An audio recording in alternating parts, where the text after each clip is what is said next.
Welcome to the Deco podcast, where we bring you stories from founders and investors in Web3. Before we get started, this is not a financial or legal advice. It's just a conversation about things we find interesting in Web3. Views expressed are our own personal opinions. Deco members or guests appearing on the show may have positions on assets they talk about. Welcome to our latest episode, where Sid and I had the pleasure of speaking with Sreeram Kannan, a professor turned entrepreneur and founder of EigenLayer. Before we get into the conversation, I'd like to give you a little behind the scenes. Typically, I have a list of questions and notes prepared for every episode that I like to refer to every now and then. But the conversations where I don't need to refer to the notes are the ones that I enjoy the most. This discussion with Sreeram was like that. He's a prolific speaker and a brilliant first principle thinker. In his previous interviews, he's expressed a desire to play long-term games with long-term people. What I didn't realize until our conversation was that the genesis of EigenLayer and his 30-year vision for EigenLayer is in a question that he was posed during his Caltech interview. In the episode, we talked about how blockchains facilitate human coordination and enforce commitments, EigenLayer's role in the grand scheme, the function of Eigen token, how it fits into the EigenLayer ecosystem, and how and why it accrues value, the value proposition of actively validated services or AVSs like EigenDA, and how they accrue value, and much more. I thoroughly enjoyed recording this episode and hope you will have as much fun while watching or listening to it. All right. Welcome to another episode of the Deco podcast. It's a special one. We have a professor turned entrepreneur with us. Glad to have you on the show, Sreeram. And thank you so much. Sid is my co-host. All right. So, really Deco. So typically we start with like me doing the intro and so on. But I think for this one, we'll just get into it. Right. So Sreeram, welcome to the show. And why don't we start with your intro? How your journey from professor to entrepreneur panned out? Yeah, I started EigenLayer like 3.5 years back. Before that, I used to be at the University of Washington, Seattle as an associate professor running the UW Blockchain Research Lab. My journey to blockchain and crypto was pretty circuitous. I did my PhD in wireless networks, peer-to-peer wireless systems, actually, and then switched out of that because nothing much was going on in wireless back in 2012. It felt like just people downloading more data, just every year, just more data. Not that exciting. So I went into genomics because there was so much happening in computational genomics and synthetic biology and so on. And so I was in genomics and doing like statistical learning for large-scale genomics data. So at Berkeley and Stanford, and then started as a professor at the University of Washington working on that, and worked on statistical learning for that, then worked on AI for biology, and got a little bit into AI. And then one of the things I was starting to see is AI is really good at things where if you know how to evaluate how good the output is, then you can optimize for it. So that's kind of like the meta heuristic I got. Like this is back in 2017. And I was getting worried that the set of things that I was doing can all be done by AI. And so I'm like, okay, I need to do something that at least for the short term cannot be done by AI. And like one thing that AI cannot do is cryptography. Like forget breaking cryptography, designing cryptographic schemes is something that I can't do, because suppose I design a scheme, how do you know it's good? You need a mathematical proof to know like it's good, because you can't try exhaustively all possible attacks. So this is a technical reason for me to be interested in cryptography, but the particular, much more deeper reason for me to get interested was my advisor called me and he said like, hey, Sreeram, you did this during your PhD working on throughput and latency of these wireless systems. We have Bitcoin and Ethereum and these blockchain systems which are starving for throughput and latency. Like, can we do something here? And I looked at it and I said like, man, I'm not switching my area. In fact, one of the things I learned is this is actually like an interesting episode by itself. I interviewed at Caltech for a faculty position. And one of the questions that they asked me in the interview was, hey, okay, you're working on this DNA sequencing. What if somebody just solves it? What are you going to do? And I'm like, yeah, 2 years back, I didn't even know like genomics was a thing. I figured this thing out and we have like something state of the art. So maybe I'll do something else. And then they're like, okay, I'll tell you, like, I'll ask you this question in a different way. Suppose I give you infinite resources, whatever like money you want to run the lab, buy equipment, whatever you want, infinite talent. You can choose like whoever is the best students, professors, whoever you want to work with. And I give you 30 years. Okay. What will you do? You have to come back and tell me what you did in 30 years. What would that be? I'm like, man, this is a crazy question. I never thought about this question. And I just said, I don't know. I never thought about it like that. But it disturbed me profoundly that I had no answer to this question. That, if I'm given infinite, because we're always in constrained thinking, we think I'm at X, what is X plus delta, X plus 2 delta, what can I do? And this is the most unconstrained thinking, right? Suppose you had no constraints, what would you do? And I didn't have any answer to this. And so I said, okay, I need to have an answer to this. So over the next year after this interview, I didn't get that job, of course. And say, honestly, you don't know, but you learn a lot. I think helped me a lot after that. But so then all the time I had an answer to this question after that. So I was working on genomics, trying to kind of decode how information is stored in living systems. So that was kind of my big project. I was working on that, and my advisor calls me and I'm like, hey, let's do blockchain. I'm like, what? Meme coins? You want me to shift from decoding life and information doing meme coins? Not happening, right? And I was also doing reasonably well. I was an investigator at the National Human Genome Research Institute. I was working with breakthrough prize winners in that field and so on. So doing pretty reasonably given everything. And then I got into, my advisor called me, there was something interesting about it, but I also didn't want to work on something that I don't have 30 years. And then this book that I really like, Harari's Sapiens, I remembered or reread this quote, which is humans' main evolutionary advantage is that we cooperate flexibly in large numbers. And so it flips this mindset. So to explain this mindset, the previous mindset that I used to have is innovation or intelligence is the highest value. It's kind of why I chose to be an academic. You innovate, you invent new things.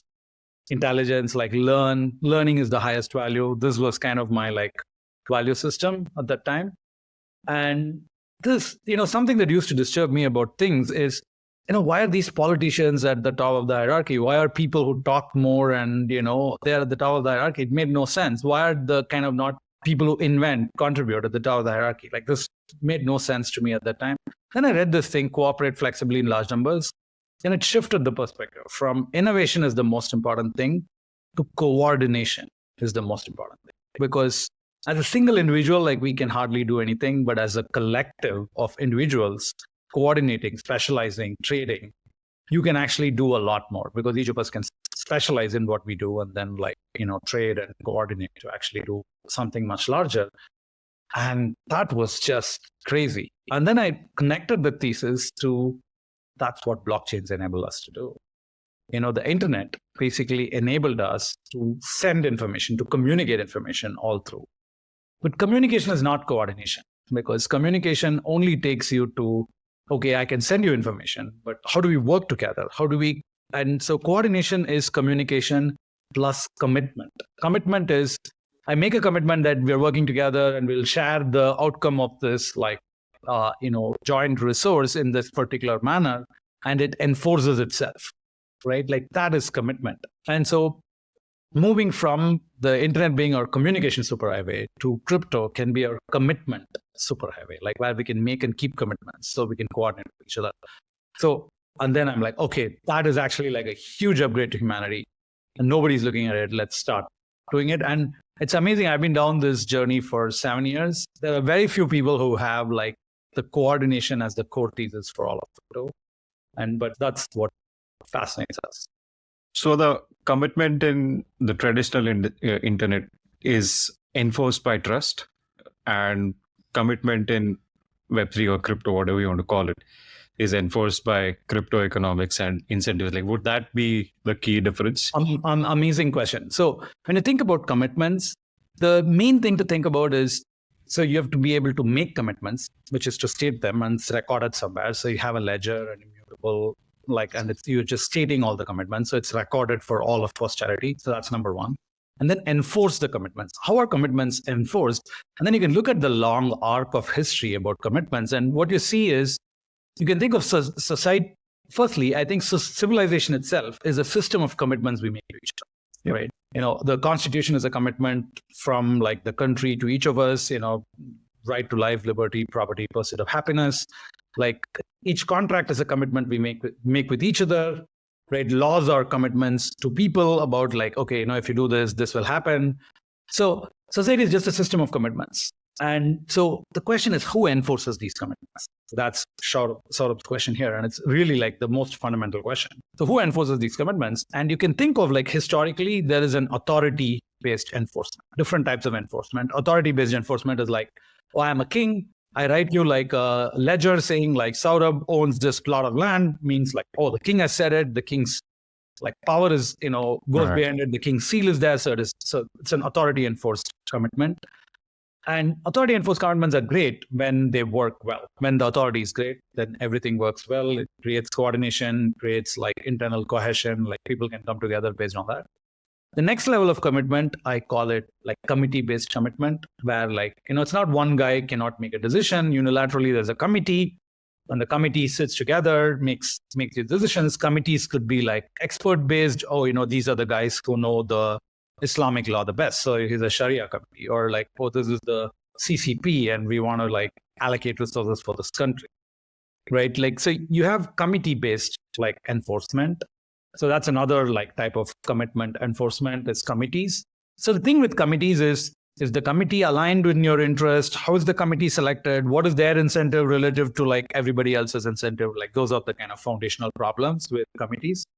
Then you go one level deeper of like robust commitments, and you get to majority-based systems like democracy. Right? And in a democracy, a majority will decide what happens, right? And majority decides what laws and so on. And so those are majority-based commitments. And finally, I have a new category. I think this is really the most kind of interesting insight, is there are self-enforcing commitments. Commitments that don't need an authority, don't need a committee, don't need a majority to actually enforce themselves. And this is crazy that such a category even exists. It's crazy. I don't think this is widely observed or understood, but it has existed far before crypto. And I think of like the first example of self-enforcing commitments is actually gold. Okay. So think of like, how do you transfer value across individuals, right? So I want to send you some value because, you helped me in something. So you need to create like this mechanism by which we can exchange value. And one way to do it is, the king says like, oh, Saurabh did something nice, so he gets this. But that only works if you believe in the authority of the king. And inside that country, inside that space and time, you can believe in that authority of the king. Let's say two kings want to trade with each other. How do you do it? How do you exchange value? Because neither my authority works, nor your authority works. Like now, who's the authority on this thing? So you run into deadlock. So when you want to transact across trust boundaries, right? You have trust inside this authority zone. Across authority zones, you don't have a trust. So then something like rare metals and gold emerged as a solution to this problem, because now I can take gold and then like send it. And when I send you a piece of gold, you can self-verify that it's a piece of gold. You don't need anybody else to tell you that it's a piece of gold. And then you got it.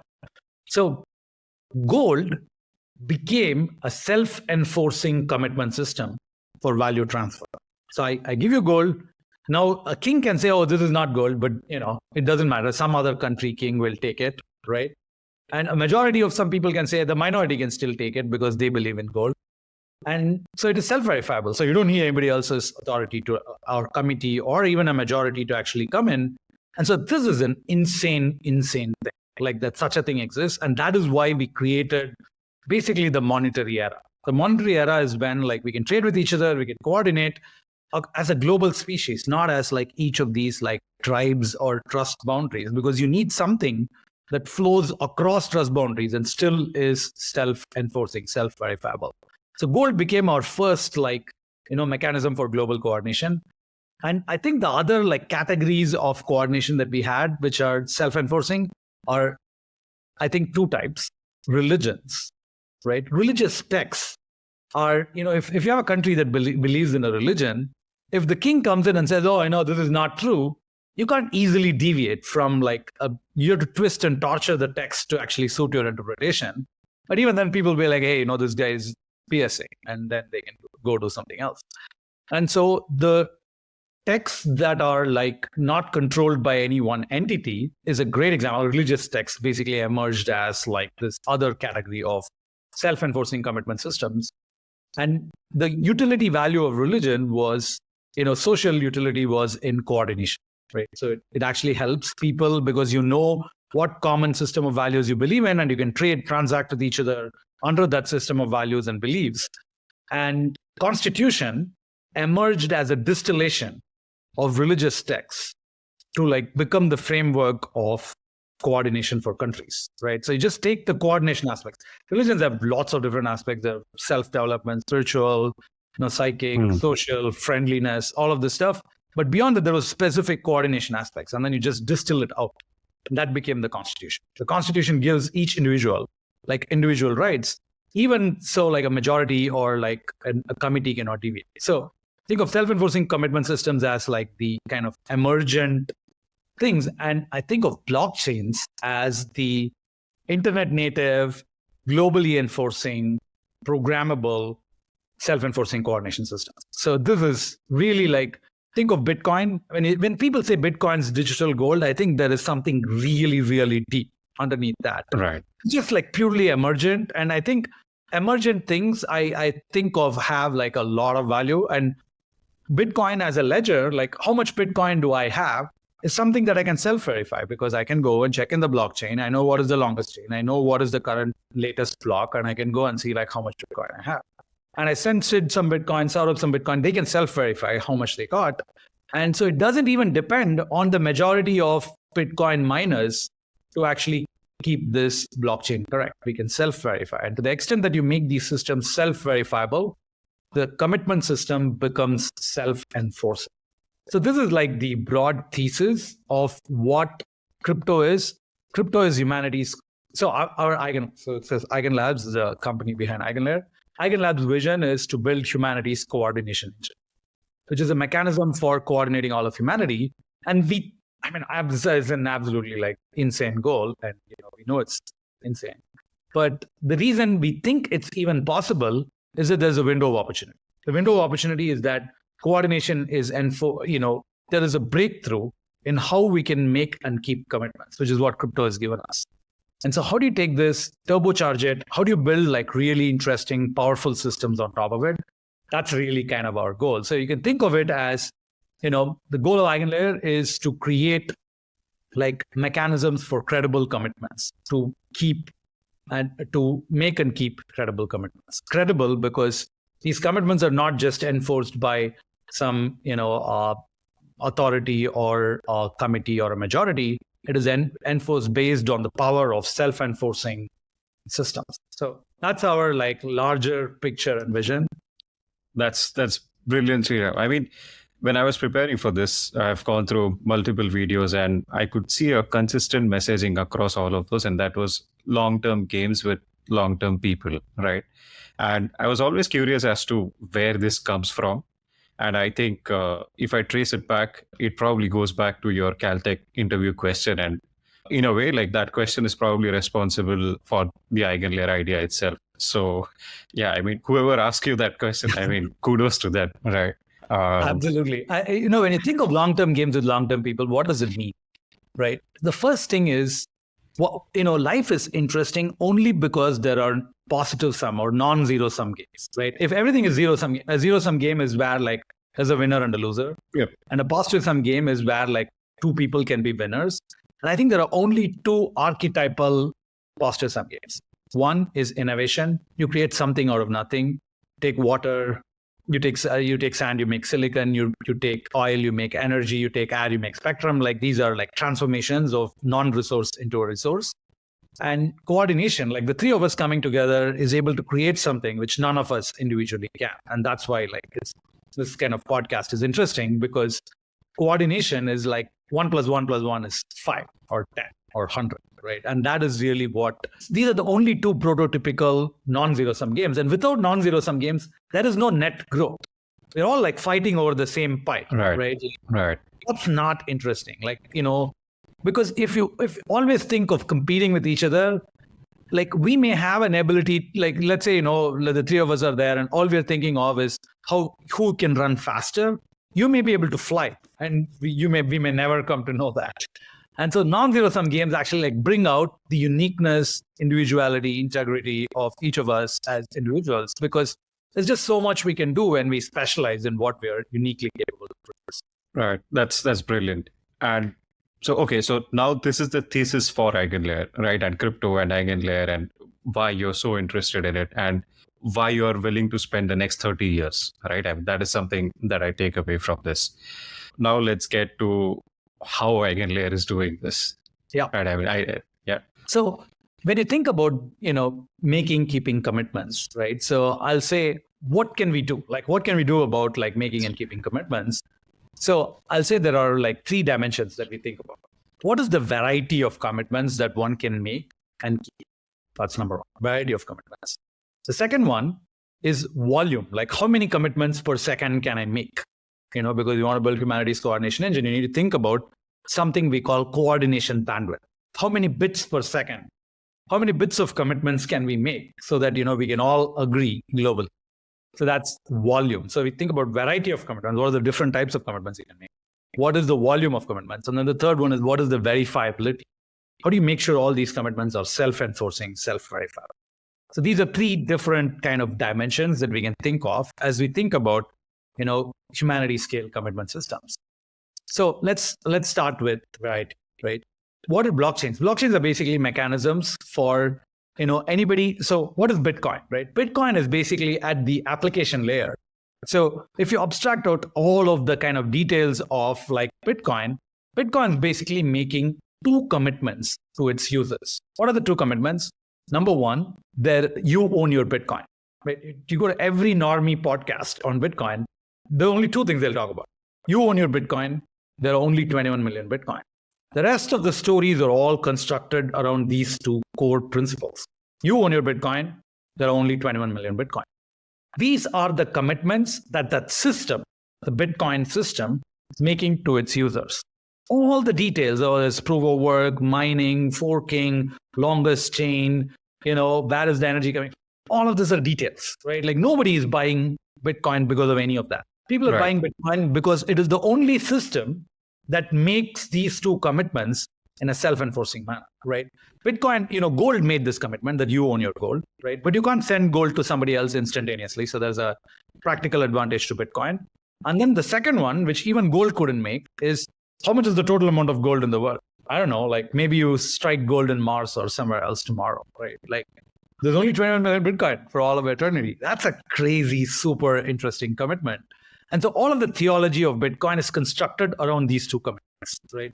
Oh, it's non-inflating, this, that, like everything else is inflating, everything else is just downstream of these 2 commitments. And all the kind of like power and machinery goes into creating the underlying mechanics for actually keeping these commitments. So if you go inside it, what does it mean by you own your Bitcoin? I have my Bitcoin, I say I send it to you, that means now you own the Bitcoin, right? So this is a transfer commitment. And it's noted, and then like Bitcoin was a mechanism to just make transfer commitments, more or less, right? That's all that you can do. Who owns Bitcoin? Cracks in some basic script, Bitcoin script, but that's all that it can do. What Ethereum did is to increase the variety of commitments a little bit. It said, here's a common blockchain. Now anybody can come and build their own apps on top. By making apps modular, you can now, like anybody can come in and make new commitments. I'll give an example. Uniswap is an app that is built on top of Ethereum. It makes a commitment. If as a seller of a token, I can be guaranteed that I'm getting the free market price of this token. Okay. If you just think about this commitment, no centralized system is actually able to make this commitment. Why?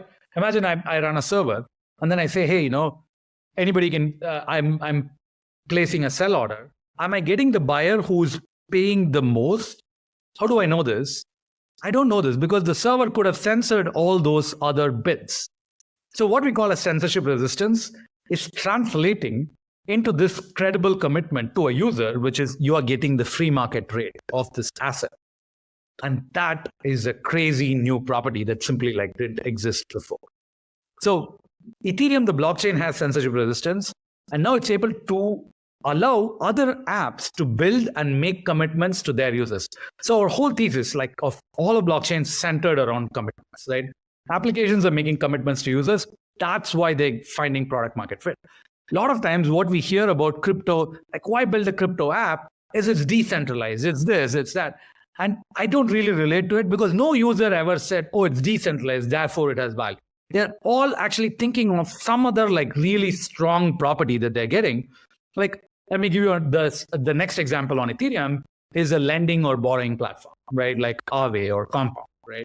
And what is Compound doing? Compound saying, hey, if you lend your asset into this platform, if somebody is borrowing it, we will always make sure they're collateralized. If the collateral runs out, immediately they'll get liquidated. And now this means I have immense confidence in lending assets into this market, right? Because I can lend because I know the mechanisms, the credible mechanisms by which this system is able to enforce these commitments. But the cool thing about Ethereum is it created some general purpose blockchain, EVM, and like consensus layer, and some proof of work translated to proof of stake layer. All of this stuff is all like irrelevant to a user, right? I'm like, hey, this is the commitment I'm getting, but it is how the mechanisms, how it's enforced, all of these things are enforced. So you can think of Ethereum as a blockchain which can enforce any commitment written in EVM. That's what it is. So everything's tying back to our core thesis of like systems of commitments. And what happened is now Ethereum, by creating a common system of enforcement across any EVM statements, now lets apps make new kinds of commitments to its users. So that's what's happening. So the new thing that happened with Ethereum, apps make commitments to their users based on the trust that they're borrowing from Ethereum. And when you're writing an app, you don't need to be trusted. The blockchain is trusted. And that's how the commitment enforcement is not dependent on the person who's writing the app, but is coming from the core of the blockchain. This is crazy math, right? So the first time I got like from the high level 30,000 foot thesis of coordination, the first time I saw this was when I saw like some random kid from India is writing, some of you know Gajesh here. He was writing all these contracts as a 13-year-old from like Goa and like no money or anything. Like he just figured out how to hack together a system, throw it on Polygon, and like, hey, $7 million, TVL is invested in this thing. Is creating an instrument that only JP Morgan, Morgan Stanley, I don't know, like 5 institutions around the world could have created 10 years before. And it's only possible because nobody needs to know who this kid is. They just need to know what the code is. It's running on Ethereum. So that's an extraordinarily generalizable, powerful system of commitments that was created on Ethereum and which allowed open innovation. Again, going back to my original thesis, you have a layer of coordination, the Ethereum blockchain, right, enabling a layer of innovation. So both foster some games coming into play. Okay, this is a very classic model for how complex systems are built. Like, for example, something like United States, there's a layer of coordination, which is the Constitution, and there's a layer of innovation on top, which is the free market. Anybody can create goods and services, and you can create goods and services only because of the coordination layer ensuring the property rights of these goods and services. So you see, that's the Ethereum commitment landscape. And then what we did with EigenLayer is we are like, hey, this is amazing. You can borrow trust and anybody can innovate and create like commitments that others can trust based on borrowing Ethereum's trust, but only if I can write it inside the EVM as a smart contract. What if I had an idea for how to coordinate these end nodes, how these end nodes should come into consensus? And then so imagine this simple thing. There are end nodes. They all run an AI inference protocol. Each of them get an output. They all come to consensus. And then they say, okay, this is the output of this AI inference. They all have put up enough economic collateral. And that's what you're getting as an output.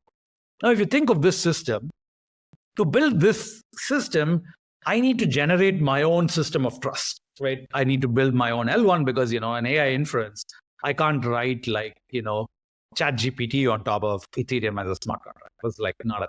So I want to do this. Now I have to start my own L1. That's the era that we were in, last cycle is every new consensus scaling bottleneck you want to solve, you have to go create your own new L1. And the reason that this is needed is you're not able to borrow trust from Ethereum on this open dynamic basis. And so what EigenLayer is a mechanism for stakers on the Ethereum platform to stake and say that, hey, I'm running this new service, whatever the service is. We call these services AVS, actively validated services. Actively validated services mean services that nodes run active validation for and then certify it. Okay, so that's an actively validated service built on top of EigenLayer. What it does is now I'm able to make commitments as an innovator, right? I come in and say, I want end nodes running AI inference, throw it on top of EigenLayer.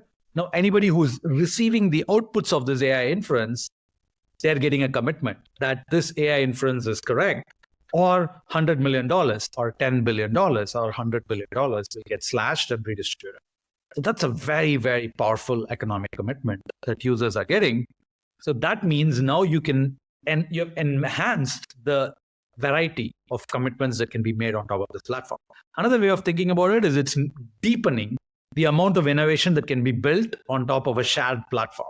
And this is really the evolution of Bitcoin to Ethereum to EigenLayer. Brilliant. Sid, you want to ask something? I've just been thinking through this, right? I think having a core vision and going from a more theoretical perspective to kind of actually executing on it, right, on chain. Now, effectively, this is where Eigen has actually come through in its journey, right? I think this is a pretty special episode because you've got the token that's going to get unlocked, right? So I think in the whole journey, right, I think spanning, I'll probably condense it down to a smaller time frame, right, in the next 5 years. So what I want to dig deeper into value capture via the token, right, for Eigen as a whole, and not just from a perspective of Eigen, the company or its token holders, right? But if you zoom out a little bit and look at it from a value generation perspective for AVSs, for node operators, for stakers, you just run us through that, right? I think that is essentially what everyone really wants to get deep into, right, at this point in time. Yeah, just 1 second. I think what I wanted to ask is something similar. So I'll just say that and then you can answer. So the token has unlocked already by the time whatever this goes out. So like there are two different levels of commitments that are happening in the EigenLayer system, right? One is the ETH level of commitment and the second is the Eigen token level of commitment. So along with what Sid has asked, how does the token fit into all this grand scheme and all of it? Let's go.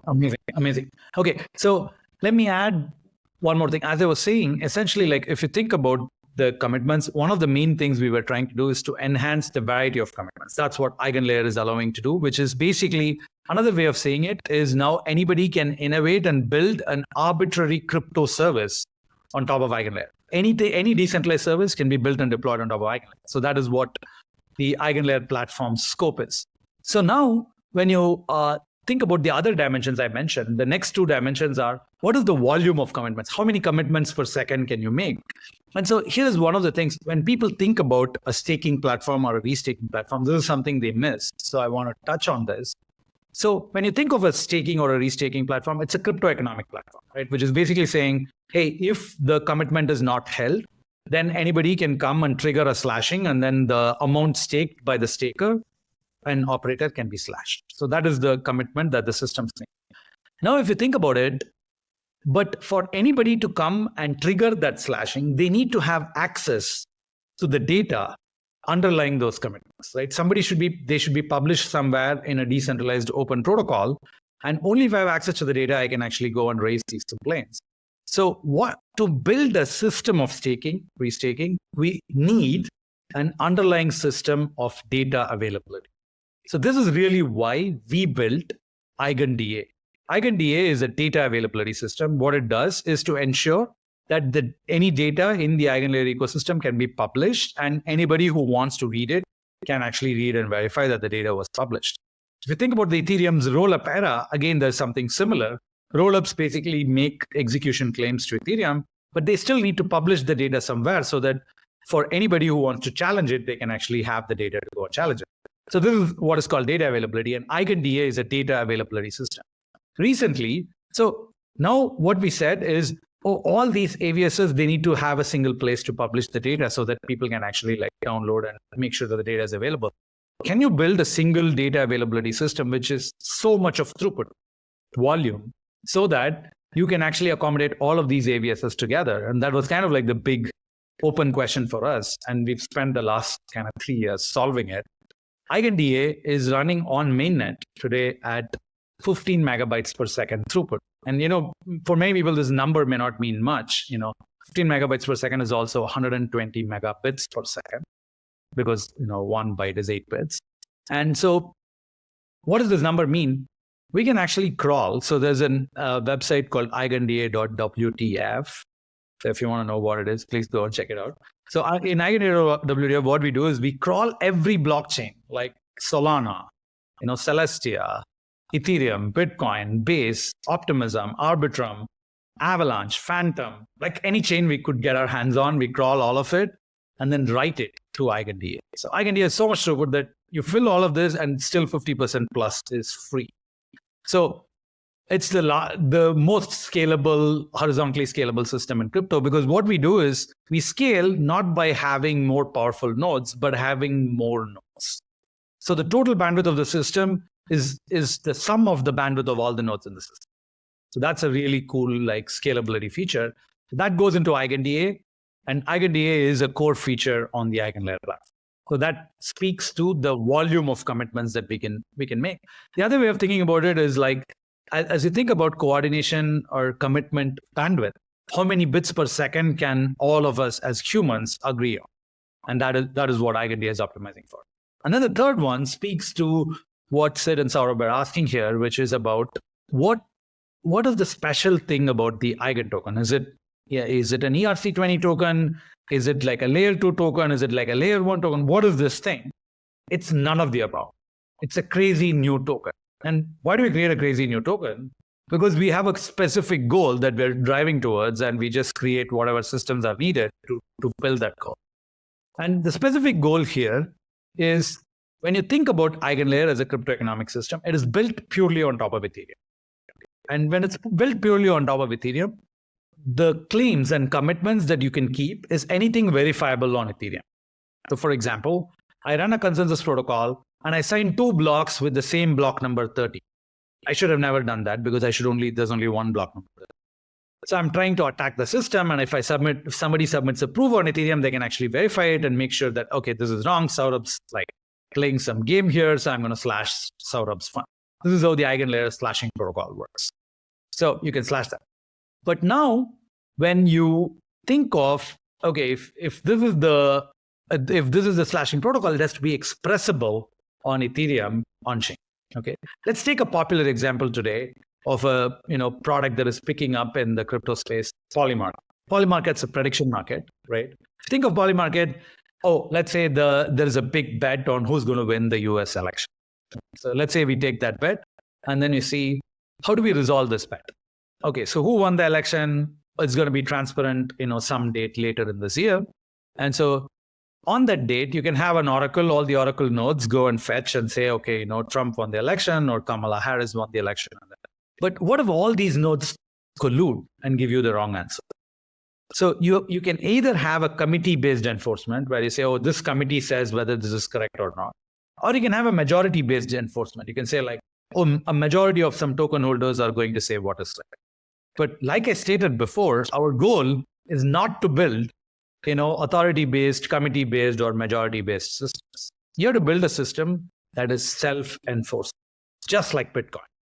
If something is correct, it is correct. If something is wrong, it is wrong. It doesn't matter what, a committee or a majority says. So how do you build this? This is kind of like a long-standing puzzle in all of crypto. Because this claim is not verifiable on Ethereum, right? How does Ethereum know whether Kamala Harris won or somebody else won, other than by somebody saying that these guys won? This is a kind of major puzzle that I've been kind of fascinated with over the last 7 years. And I think we finally have an answer in the Eigen ecosystem. And the solution is basically this fact of who won is not transparent on-chain. It's not on-chain verifiable, but it's human verifiable or off-chain verifiable. You and I and Sid can agree who won the election, because we all know who won the election. That's how we construct societies. It's a social truth. Who won the election? It is not an objective truth. It's not like 2 + 2 is 4, which you can verify on chain, or somebody signed on their cryptographic keys, but it's human agreeable. Okay, so okay, you have a human agreeable truth. How do you bring the crypto economics on chain is the kind of like the heart of the story. And the other thing that's human agreeable is, okay, here's another like really interesting thing. If you take Bitcoin and fork Bitcoin, okay, there's Bitcoin and a Bitcoin's fork.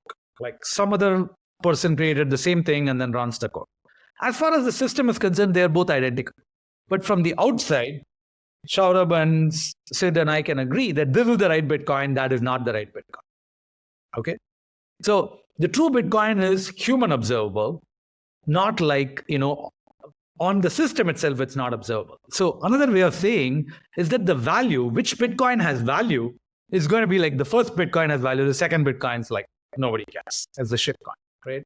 So that is not written anywhere on the chain. It is just a human agreeable that that's what's happening. Socially determined. And what right? we do, That's the key take, right? It's socially determined. You can't really enforce it's socially determined. Value is socially determined, but some of these social truths are also socially determined.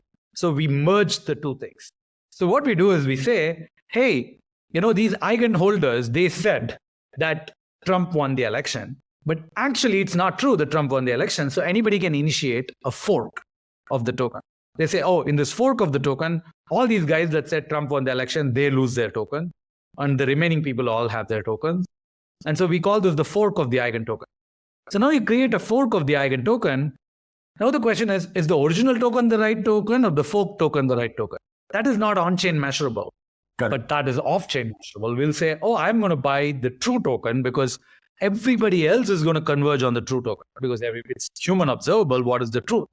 And so everybody who wants to use it for staking on an ABS and this and that are all going to converge on the true side because nobody wants to use the fraudulent thing in their system. So we use the power of human agreeable truths. We call these intersubjective because it's social truths, right? And intersubjective basically means we have our subjective opinions, but they interact and converge into a social truth. And so that is what determines which token becomes valuable. So this is the forkability of the eigen token. It's built to be forkable. And what's the big deal? Why can't you fork Matic or like Link token or Uniswap or any of these tokens? The reason is these tokens couple the financial utility of the token with the potential forkability. So imagine I go and try to fork the Polygon token because the majority said something wrong. But there's no like forkability is not inbuilt into the token model. So this token's listed on Coinbase. Somebody's trading it on Uniswap. Somebody's lending and borrowing. The whole system just gets rugged if you try to like fork the token. So you can't fork the token because the token is not designed to be forkable. So the way eigen token is designed is we decouple the financial utility of the token and the forking and staking utility of the token. So there are really two representations. It's a pretty intricate system. But you can think of like the two utilities, the financial utility. Anybody who is doing the financial thing doesn't have to determine anything about forking. Because what happens is if you hold the eigen token, so we have this eigen and the beigen token. The beigen is the backing eigen token. And if you hold the eigen token, you will be honored 1:1 on every fork. So you don't need to determine like which fork is right. You can just go and redeem yourself on every fork. So if you're holding, so you just use the eigen token and like, it's on a centralized exchange, it's decentralized finance, it's on a, lending, borrowing. None of that need to even think about forking. Forking is only for the people who have staked and participating in the forking utility of the token. But when you want to take the wrapped like eigen token and then want to get the packed eigen token, then you need to know, okay, I'm going to use this fork, I'm going to stake this fork and so on. So there's some intricate design that actually like we unraveled. I think it's a major solution to a long-standing crypto economic problem, which is how do you build self-enforcing oracles? But it's not, so as we unravel the system, we realize it's not just oracles. It's pretty much everything that can be built on the crypto ecosystem. Another example is data availability. We built EigenDA, right? One of the things that one of the faults that can happen in EigenDA is all of the validators collude and they say like, I'm not going to publish the data to anybody. Now, everybody who wants to download the data and challenge or something, they can all get rugged because a rollup is depending on data being available for anybody to challenge. But now the data is not available. So, everybody got rugged. And these guys like colluded to make some profit. But what happens with eigen staking is it becomes observable to everybody. as long as it becomes observable to everybody that these eigenstakers colluded and did something bad, they're going to get forked. And if they get forked, they're going to lose their money. And so they have no incentive to do it. So that's how we transform the systems from either a committee-based or a majority-based system to a self-enforcing commitment system. So all these like high-level theories and theologies actually kind of translate into specific embodiments into the EigenLayer ecosystem, which is really, I think, like I had the 30-year vision. Actually, like before I did EigenLayer, we had another project called Trifecta, which is just, let's go build a blockchain because coordination. And we had no way to like manifest these long-term theses into short-term incentive compatible things that users can actually come and participate in. I think that's the unique thing we figured out with EigenLayer is how do you make each of these like new features incentive compatible for all the different participants. So, still I haven't answered Sid's question on value accrual. Like, where is value accruing? Who's it accruing to? Why is value accruing? None of these things have been answered. But the core idea is, okay, so I started with credible commitments.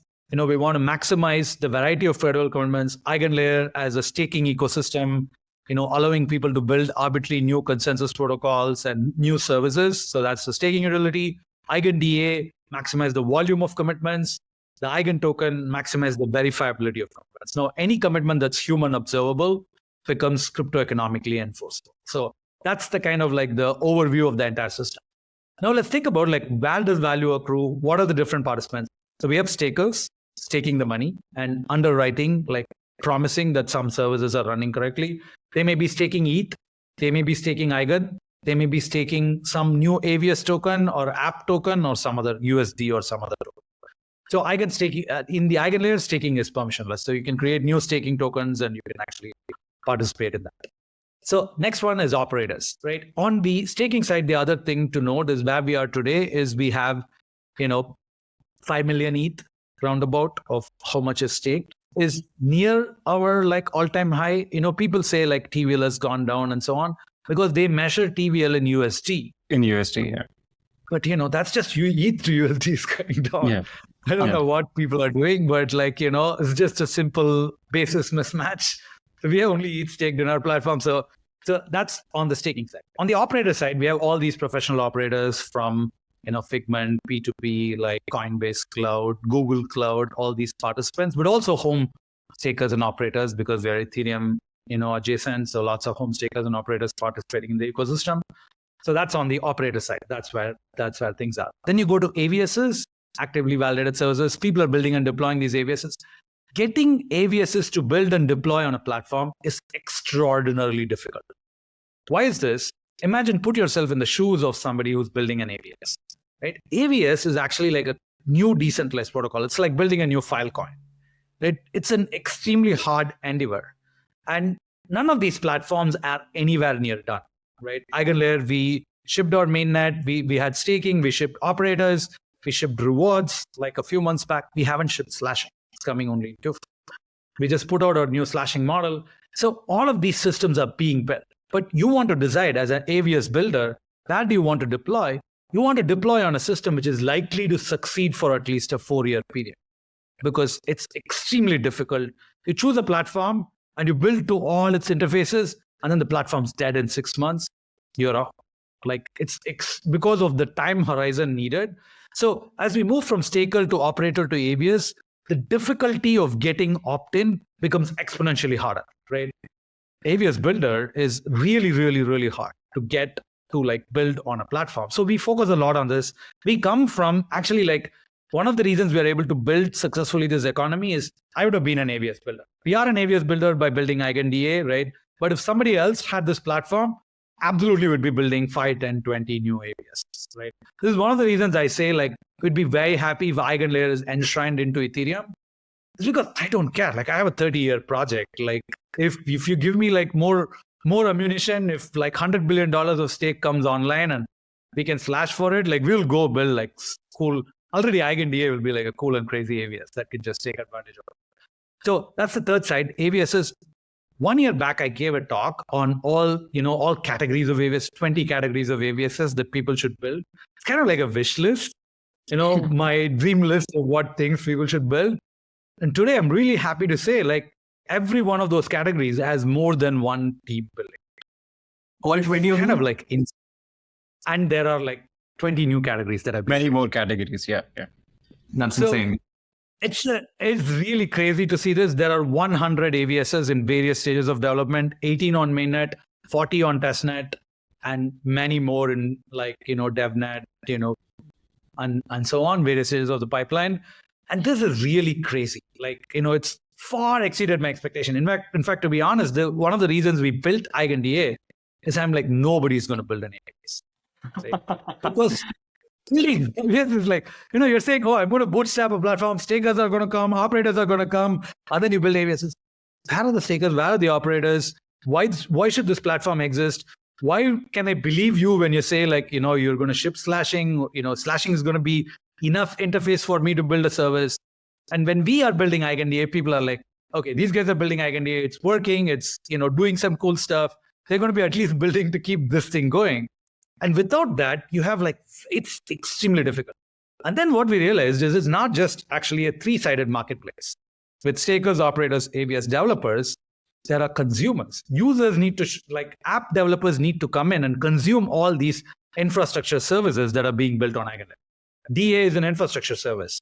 AI inference is an infrastructure. It's not end users necessarily calling for AI inference. It's a DeFi protocol calling for AI inference because it can update its parameters. It can let people rebalance their portfolio based on some AI protocol running in the backend. So you need AVS consumers to show up. And that's actually, this is the hardest thing to bootstrap. So we went from stakers to operators to AVS developers. So now we need AVS consumers. And the way we bootstrap AVS consumers is because they're consuming EigenDA. It's the first AVS that they're consuming. And now they can also come, like they're already in EigenLayer, they're using EigenDA. They can say, oh, easily integrate with this other AVS. And there is economies of scale when you integrate multiple AVSs because the same stake can be utilized to provide all these services. So that is the kind of like the fourth side of the marketplace.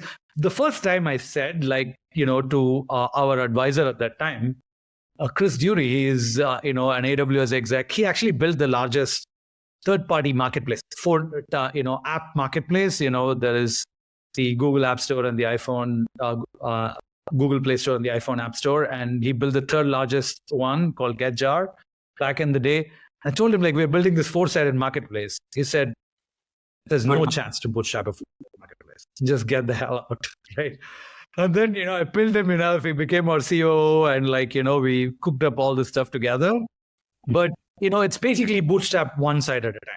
Staker, operator, AVSs, all bootstrap. Now apps are bootstrapping because of EigenDA. And without all these components and this long range thinking, it's really, really difficult to build anything like this. Okay, so value accrual, why would value accrue? Because it's extremely difficult to build and manifest these multi-sided marketplaces. And the second one is, why would value accrue? Value accrues because we also have a special new utility for the Eigen token, right? It's not there for, no other token has solved this crypto economic problem of how to incentivize anything that is human observable in a self-enforcing crypto economic manner. So that's a new utility that we have provided to the Eigen token. So that manifests itself on chain. And all of these coming together. And the other side of the marketplace is, why should stakers get yield? Like, where is the yield coming from? And the yield is coming from, and the other question is, why are AVSs going to have like non-zero value? And I think the best analogy I can give is to draw back to the cloud. Yeah. What happened in the cloud, right? If you think about what happened in the cloud in 1995, if you were building Amazon bookstore, right? Like 95, that's what was happening. I want to build the Amazon bookstore. I need to build my own server rack, the physical infrastructure. I need to build my own like web server in which I have to have a payment system because people are paying and buying books. I have to have a login system. You want to track and recommend books to people. I have to have a database which is storing all the stateful information. All of these things I have to build as the builder of Amazon Bookstore. 2024, if you were to build your own application, not on crypto, but on the web, the way you would do it, plug and play with AWS. So you got the cloud, you got the hardware taken care of. you want databases, use MongoDB. You want, login, use OAuth. You want payments, use Stripe, PayPal, one of these services. And then you just mix and match these services to create the applications that you want. And what we think of in crypto is today, if you want to build an application, you have to either, pigeonhole yourself into building a smart contract on top of Ethereum. But if you don't have that expressivity to write, you're more expressive than what a smart contract can build, then you're out of luck. Actually, in 1995, if you wanted to run a web server, there was this thing, I don't know if any of you are old enough, this thing called GeoCities. You just have a hosting web page, and then you can just have a static web page that it can host. But if it's not a static web page, you're good out of luck. You have to build everything on your own. That's where we are in crypto today. And what EigenLayer is doing is creating this verifiable commitment cloud, right? So it's a cloud where you can make verifiable commitments. People build these verifiable services on top, and you have these verifiable services on top. And so these verifiable services can be concatenated to create apps that make commitments to users, right? That's what really a crypto app is. It's apps with commitments. It's D-apps is what we call it, decentralized apps, like the stress is on decentralized. I think of it as apps with commitments. In fact, the way I envision it is I'll go to an app and then it'll tell me what are the 2-3 commitments it's making in English.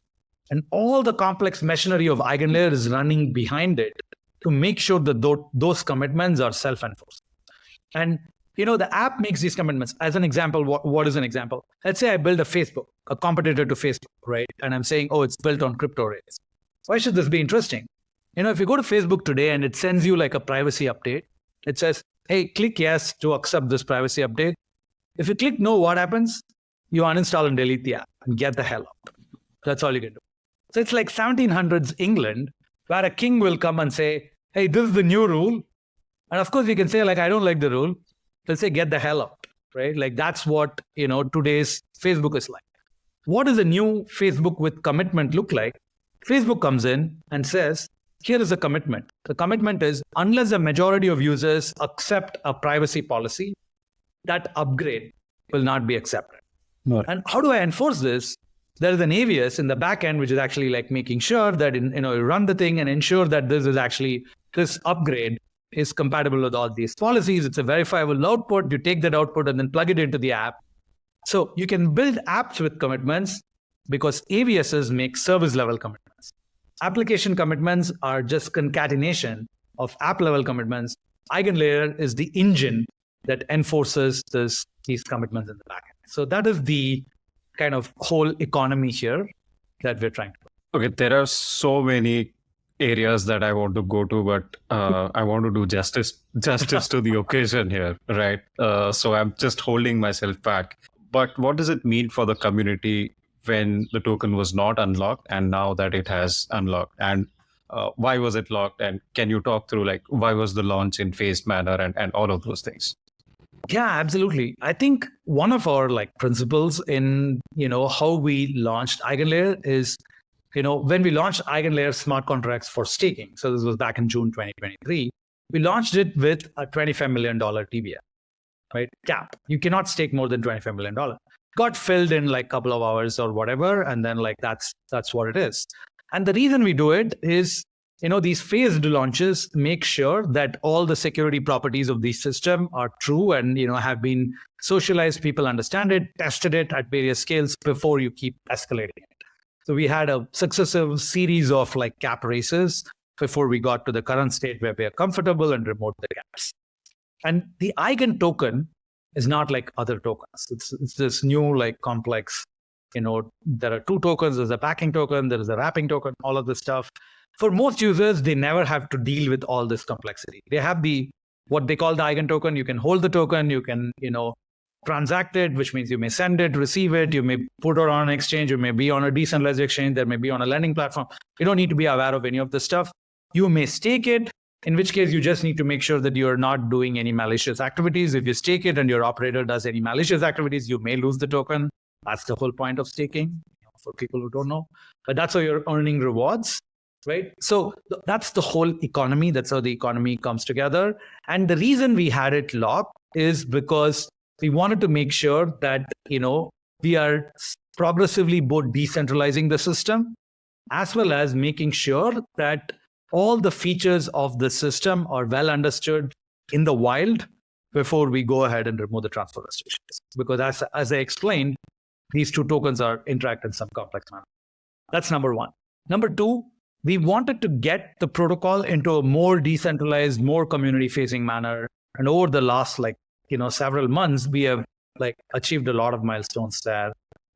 Token staking has become permissionless. We have shipped many features. The all chains run on EigenDA is a great milestone for the EigenDA, which itself uses the Eigen token and the ETH staking both for validating the EigenDA protocol. You can just think of EigenDA plus Eigen token is like its own L1, right?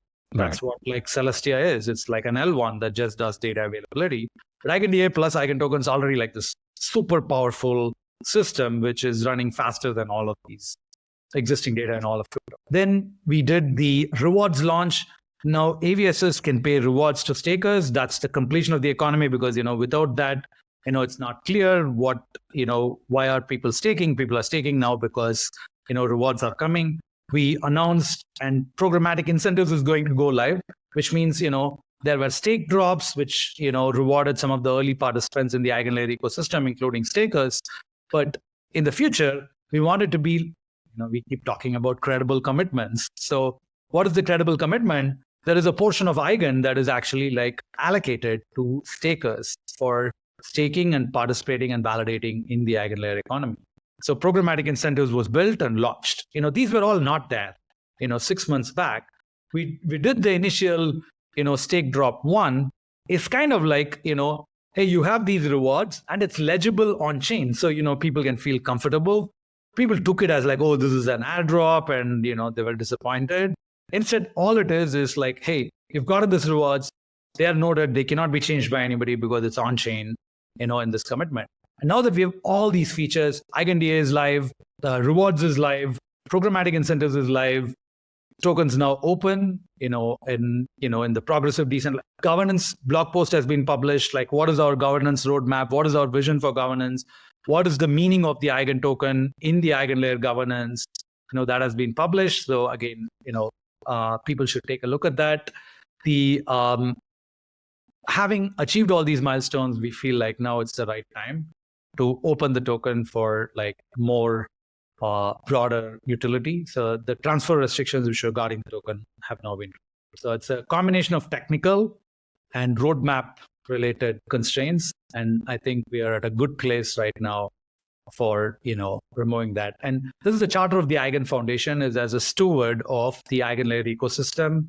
They make these evaluations of hey, what is this token? When are we releasing it? What inputs to take from the community? And the foundation has decided to unlock it right now. Is it correct to think that the value of Eigen token is equal to the sum of all its forks when it is staked? Yes. So these forks are so blockchains, if there is a majority of nodes which are malicious, blockchains can fork. And this has happened 0 times in the history of all blockchains, right?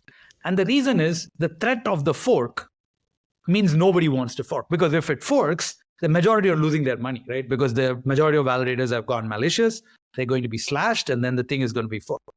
So we expect forking to happen rarely or never, right? Forking is a very serious, it's like the nuclear option, right? Most people don't go around murdering because there are murder laws, right? It's a serious murder laws means nobody goes around murdering people. And that's the same thing that forking is. Forking is like the murder law for validators. All of you collude and try to do some funny stuff. Hey, this is the outcome. So that keeps everybody honest through the system. So forking should happen rarely or never. So that's the design of the system. In fact, unlike other systems, to fork Ethereum, just for fun, you may be able to fork Ethereum. The Eigen token only forks if you burn a bunch of Eigen. So there is very strong checks and balances to create forks. So it should happen rarely or never. But because there is a credible threat that it can happen, nobody is going to try to mess with the system and try to extort value. So that is you're right. The sum of Eigen should be equal to the Eigen which is used in financial and trading and other applications will be equal to the sum of all the forks of EIGEN, which is the backing token. So you can retrieve the EIGEN token for 1:1 on these backing tokens. But yeah, there is we've shipped version 1 of the forking EIGEN token. There is version 2 and 3, which do more complex things, but that's the end state, how it should be. So the token's value comes from its utility in staking. So you can stake the EIGEN token and provide services which are irreplaceable in the EigenLayer economy, but also in the crypto economy. There's nothing else like that. So that's number one. Number two, if there is, there's value in governing this complex economy. If you're any of these sides, if you're a major AVS, if you're a staker, if you're an operator, directing the direction of protocol evolution is valuable. So there is a governance value to it. So that's the kind of value that accrues into the EIGEN token. And there's a rich economy of all these different staking and stakers, operators, and AVSs. I think from tackling all of the coordination problems, right, and unleashing the innovation for folks who just want to go ahead and build, right, and not care about all of these issues, I think that is a baseline. The token kind of comes in and provides utility to people who are actually building on it, right? I think you used a pretty unique word, stewards, right? So stewards of the protocol should be the people who are actually using it, right? Or providing value. So how are the AVSs, or what would be the role of the AVSs in directing the broader vision for EigenLayer, right? As a community, I don't want to use the word DAO or kind of categorize it there, but effectively it is very intuitive to kind of feel that they should play a major role in directing the next, let's say, 20 years, right, or 10 years for what the platform absolutely. And I think the token's governance model is going to reflect this kind of the governed should govern, right? It's participatory governance. Whoever is getting governed, they should govern. If it's about are we inflating the EIGEN token or whatever, maybe the token holders should have the say. If it is about parameters and things that affect the AVSs should have the say. If it's affecting the stakers should have the say, and so on. So this governance system is going to be very interesting, how we develop it out. But we are starting with, models of councils that can actually, represent each of these sides, and the councils can actually make recommendations on what should be done. But it's up to the EIGEN token holders to veto these things. So it's kind of like a balance of powers between committees that bring expertise, knowledge, and coordination, and the power of the token holders to actually participate in the governance. So it's kind of bringing the best of both worlds together. But this governance system is just, we are just getting started on the innovation. Our thesis is open innovation. One of the things we find in existing decentralized governance structures is lack of initiative, right? And if you are an external participant, you can't go and unless they ask you, the token holders or somebody asks you to do something, you can't do it. Can you permissionlessly go and propose and take the power and use it in judicious ways? And as long as you're doing it, you won't get vetoed. If you do something bad, you'll get vetoed and you lose your power, and so on. How do we build these interesting systems for open innovation? Is something like our Chief Governance Officer, Trey, who built the governance system for Yearn, which is one of the most decentralized, interesting governance protocols. We're experimenting a lot with it. So hopefully over the next 6 months, 1 year, we can actually make a lot of progress on governance. But when you think about the AVS economy, why are AVSs valuable? I explained why EIGEN, the economy may be valuable. Why are AVSs valuable? It's exactly like in the last 20 years of venture capital, the biggest sector, super hit sector, is software as a service. And this is really interesting, right? And people think about this from corporate BS that, these SaaS things win. But actually what's happening is SaaS is specialization and innovation, right? I build a database, which is the best database as a service. Now, everybody who's doing, gaming and streaming and this and that, everybody uses that database because I specialize in creating that. If you are a venture capitalist, you want to bet on what is the best social network, it's very, very difficult. It's the crowd decides what the best social network is. But you can actually more easily decide who's the best person to build the most scalable distributed database. So if you're coming and building an AVS, which is specializing in a distributed database, in a distributed AI inference, in validating your like credit ratings from Uber or invalidating your upgrades in the store, whatever the set of things are, you can actually like hyper specialize in it and then completely win the market of that particular narrow service.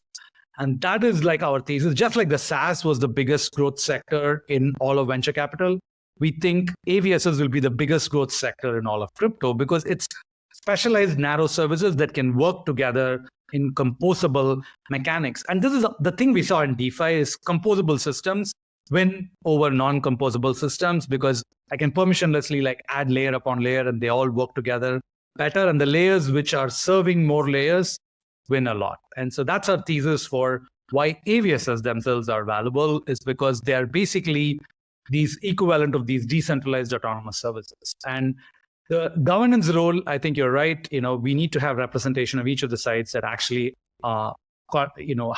is being governed by the outputs of that action. Brilliant. Okay, so Sreeram, you mentioned something when you were talking about EigenDA that it scales horizontally, that every new node added to the network adds more bandwidth to the overall network. Now, what is stopping us from adding so many nodes that the bandwidth is, let's say, 1 gigabyte per second instead of 15 megabytes per second? Nothing, theoretically, just engineering, right? So Solana took this approach of, hey, I'm going to make this system where as long as a given node has more and more resources, I can use it, many cores, and I can use all of them in parallel computation and then like increase my bandwidth. But at the end of the day, you're constrained by a given node's bandwidth, computation ability, RAM, all of these things. What we want to build is the same type of thing, but where more and more nodes scales the system.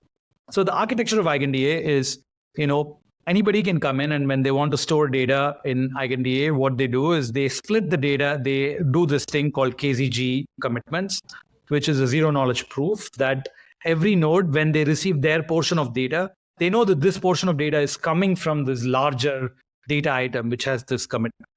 And so that's what each of them are receiving. And they sign off on, okay, I received my portion of the commitment and then send it back to the node. And then the node publishes it on Ethereum.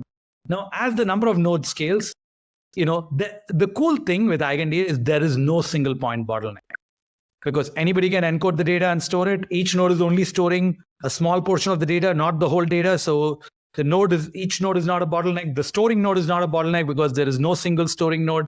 More and more nodes can come in and they can just keep creating the KZG commitment and storing it. So there's no node ever needs to download all the data. So this is what we call a fully horizontally scaled system because that's how the internet is. There's no way if you put one single node in the system, which is a bottleneck, now that becomes a bottleneck for the entire system. And in Solana, it's not a single node that's the bottleneck for the system. It is a single node replicated 3,000 times or 10,000 times over. That is the bottleneck for the system. So the scaling that you can get in the system just keeps going horizontally. Why are we limiting to 15 megabytes per second today?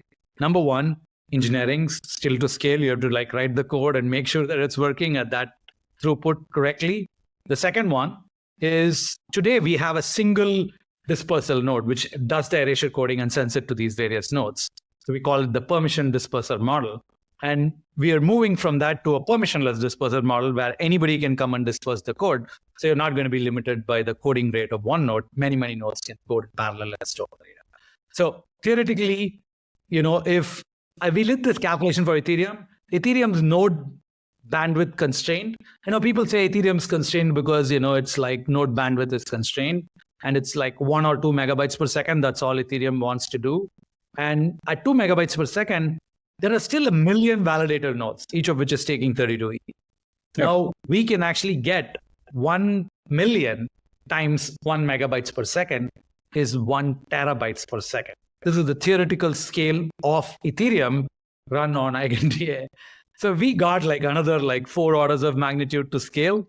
So just Solana did, now Firedancer and new things coming up to scale their system just by doing more engineering.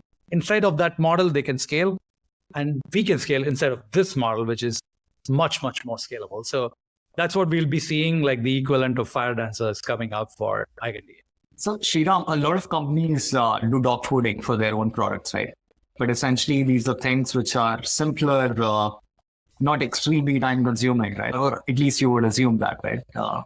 So that's not the case with EigenDA, is it? Right? I think there are fully fledged competitors on the market with their own tokens, be it Celestia, Away, right? You guys are going head on against them and then building out the whole layer, like the coordination layer that we've been talking about over it, right? So I'm just curious about the decision, right? That going against people who are doing this as a specialty versus taking this. Yeah. It's a great question. I think it's worth remarking on this. Yeah. Number one.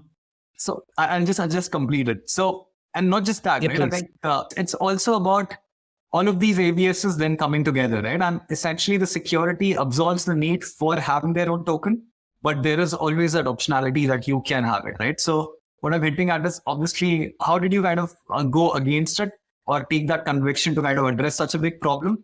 And would some of your own DAs, right, would have their own token at some point in time in the future, right? And how are you guys thinking about promoting this landscape of ABS tokens, or are you not going in that direction at all? Yeah. So the first thing is EigenDA was not built as a proof of concept or as dogfooding. It was built because, like I said, we were sure no ABS is going to build on EigenLayer for the next 4 years. Okay? It's not easy to get. I think people don't understand how hard it is. You have to put yourself in a developer's mindset. I would, like I said, I would have been an ABS builder if somebody else had built EigenLayer. And it's not easy to convince somebody to say like, hey, here's a new platform, come and build on Towers. This is like a no-brainer. So, I want to just take Amazon's example, which was an inspiration for us. And Amazon wanted to say like, hey, e-commerce is going to be big. There's all these categories going to come. And we want to build marketplaces for all these categories. They didn't go around and say, hey, here's the thing. Anybody can do like come and sell anything and like people will come and buy anything. Because where is the buyer? Where is the seller? There's nobody in this marketplace. So what Amazon did is they said, hey, here are 30 categories. Which category is the easiest, most useful, where we can have an edge? Write down all those things. Strike out the 29 ones. Books. I'm selling books. I need to kill in selling books. And if I'm successful in selling books, then what I can do is I can invite other people to come and sell books on top of my platform. Then I can try and sell like other things as a marketplace, and then I can offer Amazon Basics, then I can offer compute. Like you can just like keep going on that arc. But that started because they sold books. I think this is what some of the other like risk-taking platforms maybe don't understand, is because we could bootstrap with this whole theory of like, the first ABS that I convinced was Espresso, and I vividly remember like that discussion.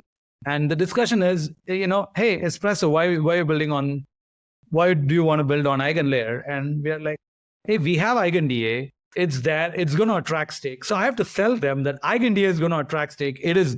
So finding the product market fit of EigenDA is equally important as finding the product market fit of EigenLayer, because otherwise the whole thing we don't have the gravity to go and do it. So that was the starting point. Today I could say like, yeah, there are 100 ABSs, maybe I don't need it, but that's not true. Because like I said earlier, restaking is only as good as the data availability. And as many as other data availability systems exist, none of them are anywhere close to EigenDA in throughput. None of them are anywhere. This is competing head to head on the core metric of, what does all these DAs sell? They said like, hey, it's like dial up and we're giving you 3G, or like, we are giving you like fiber, and we are like super fiber. We're here. So we compete on the core value proposition of what like makes DA interesting, which is we need to offer more throughput on a decentralized system. And so that's what we're doing with EigenDA. And it's super additive to ABSs, because how do I get ABSs to be useful, right? They need to have consumers. They need to have applications which are using these ABSs. They use EigenDA, and then they're going to use other ABSs. So today, ABSs are building on EigenLayer because they get economic security. In 3 years, ABSs will be building on EigenLayer because they have applications that are using, they can easily get applications that are using EigenLayer. That is the kind of like the long-term goal. And to get these applications is not easy. Like it's even harder than getting ABSs. So that's our like, it's a complex, multi-sided marketplace, like my COO before he joined said, but that's our pathway. Because, like I said, So another thing, like I mentioned, like posture sum games and coordination, if we felt somebody else is already doing the DA the way we are doing it, I would absolutely just go and work. We have even now, like, in 2 years, if we find out like somebody else has figured out this DA way better than we are, we're like, okay, that's awesome. It's the same reason why I say, like, if Ethereum internalizes EigenLayer, it's awesome, because my goal is to build humanities commitment system, which means, this is the reason, actually, like going back to the Caltech question. Why did he ask this question? I was asking this question because if somebody like figured out how to do DNA sequencing better, what are you going to do next? Do you have an idea for what you would do next? And if you're just like, oh, I'm just doing this ABCD problem, you have a narrow lens for what you're doing, and then somebody else does the thing, you're now like all flustered because there's nothing else you're doing. And we're not flustered because we are building humanities coordination engine, which means I want to move education on chain. I want to move like healthcare on chain. I want to bind the AIs into like self-enforcing commitments on chain. That's what it means by humanities coordination engine. These are all just like tools we are funneling into that pathway. And there are major unsolved problems in crypto, right? One of the problems, like I worry about, I look at it, and some people like Toli, and Solana say, oh, there's no more 10x left in blockchains. I'm like, you have such a narrow view of what blockchains need to do. And the reason is, I think that, for example, every app that's built on crypto today is built with a 2-member multisig or a 13-member. EigenLayer is built on a 13-member multisig. Full disclosure, right? I hate it. The reason we have it is if EigenLayer gets hacked, then somebody needs to step in and be able to protect it. These 13 people have nothing to do with Eigen Labs. They're outsiders, highly credible people. But still, it sucks to have a 13-member multisig lording over all these systems. How do we get rid of this? The only thing that, today's blockchain theories tell you is like you have to make it immutable. But the thing I know very well is if you're trying to find product market fit, you're not going to be able to make it immutable. You have to keep rapid iteration as the core principle. How do you reconcile rapid iteration and borrowing trust correctly? Not from some multisig, but from the core system. Unsolved problem. Nobody has a solution in the horizon. And we are working on it, right? So when we're talking about humanities commitment systems, we want to solve the fundamental problems that unlock, us putting nation states on chain. That's our goal. And we'll do it. Somebody builds a better DA in 2 years, no big deal. We'll just switch over all our customers. Brilliant. I think both Sid and I will have much more to talk about, but I think we have to stop at some time, right? So this seems like as good a stop as any. But thanks a lot, Sreeram. We would absolutely love to do this again because, there are a lot of unanswered questions. But thanks a lot for spending the time. Happy to do a deeper dive another time. We can take programmatic incentives, we can do slashing, whatever the deeper topic. Yeah, what I've learned from this is I need to pick one topic and just keep that for the full episode. But this was brilliant. Thanks a lot. Thank you so much, Saurabh. Thank you, Sid. Really appreciate your time. I'm looking forward to it. Any last words you have for the community now that the token is like? Eigen in German for your own. Eigen in German for your own. This is like, when we're thinking about self-enforcing coordination systems, you are enforcing it as a participant in the ecosystem. So we want all of you as participants in the ecosystem to feel that sense of ownership. We'll be receptive, we'll be listening much more now that, the community owns a portion of the protocol. And we'll, not only that, we want to make sure when we think about humanities coordination engine, we want to onboard all of humanity into it. How do we do it? How do we get Eigen out to all of these people? We'll be working on all of this. Really excited to take the first step on this journey of building humanities coordination. Thank you. Brilliant.